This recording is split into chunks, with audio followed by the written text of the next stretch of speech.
Hi, in today's tutorial I'm going to show you how to export tasks on Asana website. So first of all, of course, you'd like to go and open the browser that you're going to use to follow this tutorial steps with.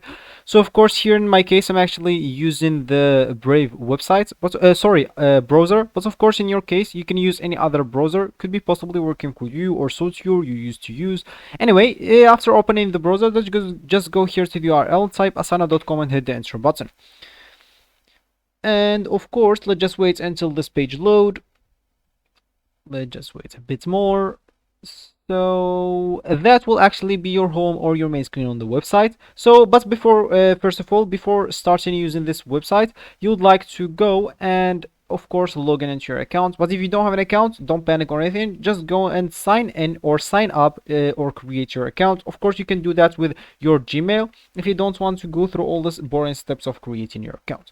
So of course, if you want to export tasks on Asana, all you need to do first of all is just to go to one of your projects. So let me just go here to this project as an example. And of course, if you don't want to have, if you don't have any projects here, just go and click as create, then click as projects, and follow the steps from there. So of course, from here, if you want, so this is an example let's just add some tasks here, like I don't know, tests or anything. Hit the enter button. Of course, you can add several tasks. So let's say as an example, this project has too many tasks, and I want to export this tasks. So all I need to do, just go here to this icon, this like a flash going to the bottom and click on it, and all I need to do, just go and click as export/print, and from here I would like to choose the CSV.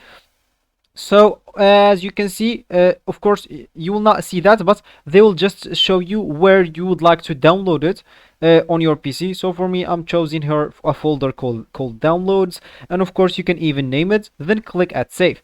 So as you can see, it will start downloading, and it will actually download as an Excel file. So of course, when you go and open this Excel file, you will find your task is exported to the Excel, and you will be actually good to go. So this will be actually for this tutorial. I hope you like it. Thank you guys for watching, and goodbye.